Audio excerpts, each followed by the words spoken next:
So your girl is fresh out of the shower. Yeah, my hair is a little wet. But to recap, last time left you on a little cliffhanger, and I just noticed how badly my microphone is. I apologize. I'm gonna have to buy a microphone. Anyway, we were talking about my device, and that's where we stopped. So, right. And so somebody suggested that I get genetic testing. And actually, the weird thing about that is we got results back after I got this device in me, which, if we got the results back before, I wouldn't have needed this. I mean, technically, yes, it does help, but debatable. I don't know, I'm no neurologist, but may not have needed this. So, results come back, and they sent it to a really kind of sketchy, like lab, and it came back as positive for something called MERRF, which I'm going to reiterate. It's myoclonus epilepsy, which is cannot control what my limbs are doing, with ragged red fibers, which basically means that my cells, the mitochondria, is damaged. So,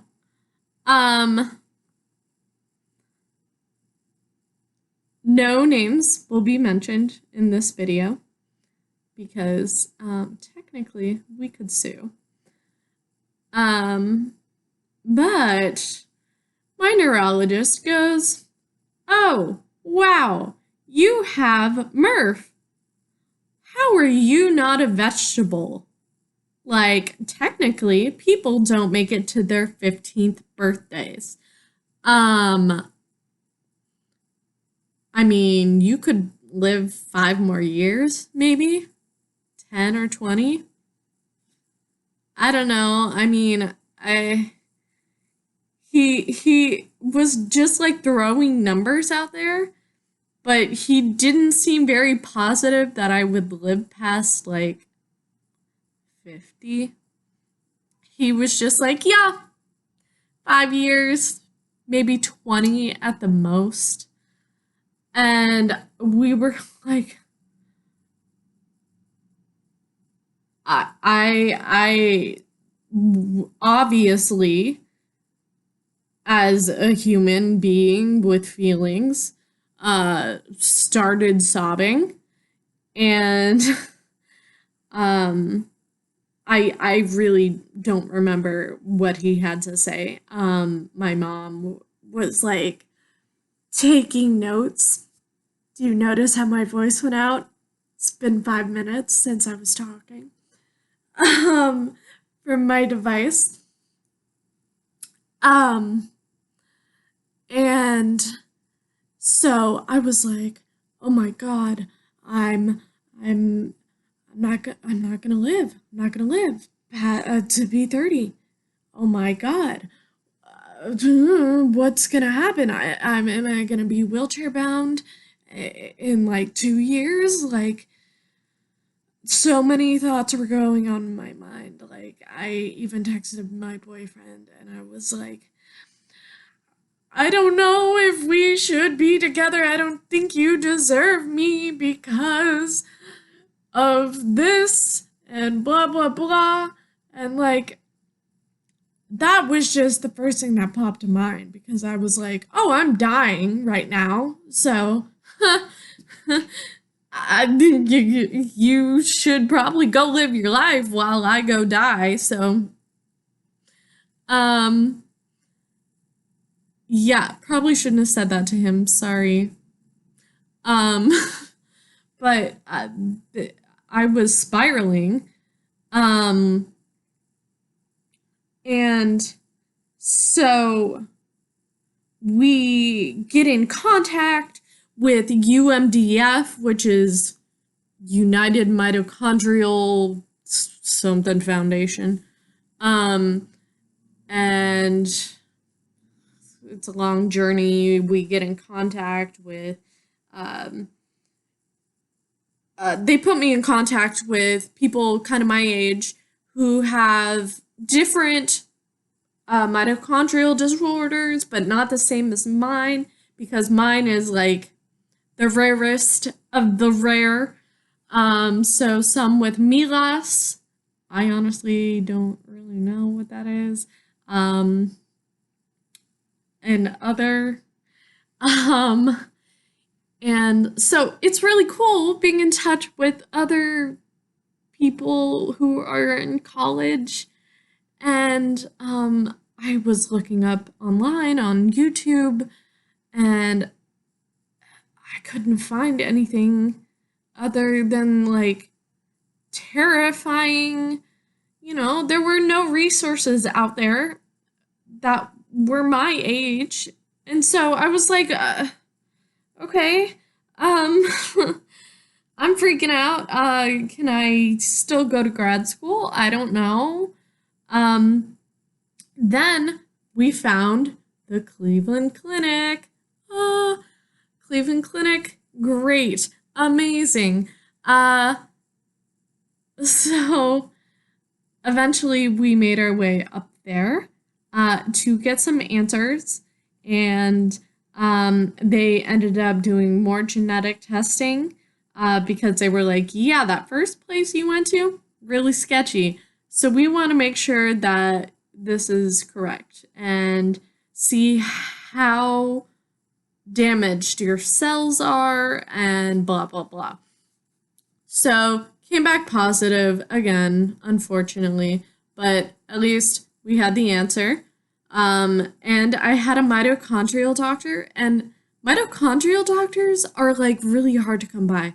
I think in the world, don't quote me, but I want to say there's like 20 to 30. So really hard to find. They're mostly found in Europe, if I am remembering that correctly. Um, so I do a lot of different like blood tests and urine tests. I find out that 97% of my cells are damaged.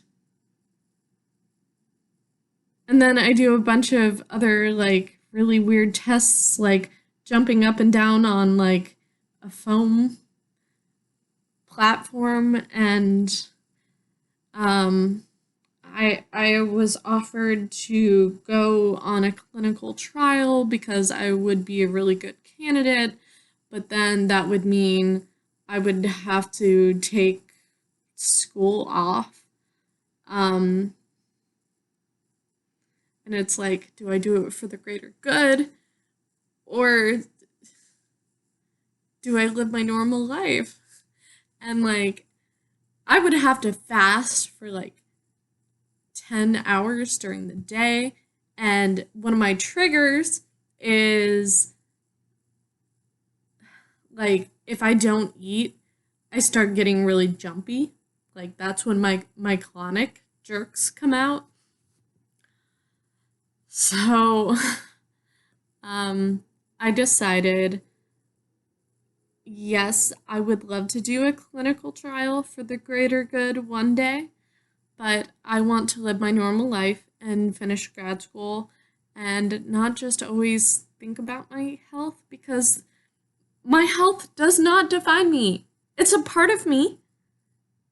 It's a part of a lot of people with diabetes, people with so many different things, MS, ALS, but it's not who I am.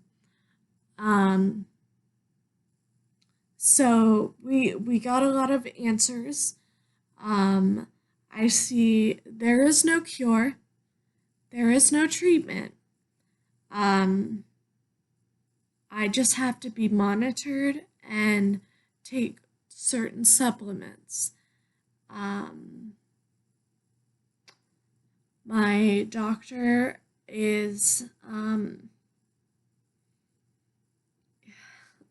he was like, I said, so I know this is a progressive disorder. And he was like, yeah, but you are progressing very slowly. And um, you also are, um, you were diagnosed later in life. When you had that first seizure, that is when it all started. When you lost your eyesight, that's when it started. So it was later in life for you. And he was like, and I was like, how long do you think I have to live? And he was like, honestly, Megan, I could walk outside and get hit by a car. I could drive home and get hit and die. Um, we have no idea. This is a rare disorder that we are researching every day. And we are coming up with really great things, but we have no idea. How long do you want to live? And I said, well, I would love to live at least into my 70s. And he was like, we are going to get you there. We are going to try to get you there. So, that's all I'm going to say for today. But it gave me some hope and it gave me perspective on life. Oh, that's all I'm going to say for today. Just be kind to others with invisible disorders and embrace the mundane tasks you do every day. They're sacred. Every moment is a sacred moment. Have a wonderful night, everyone.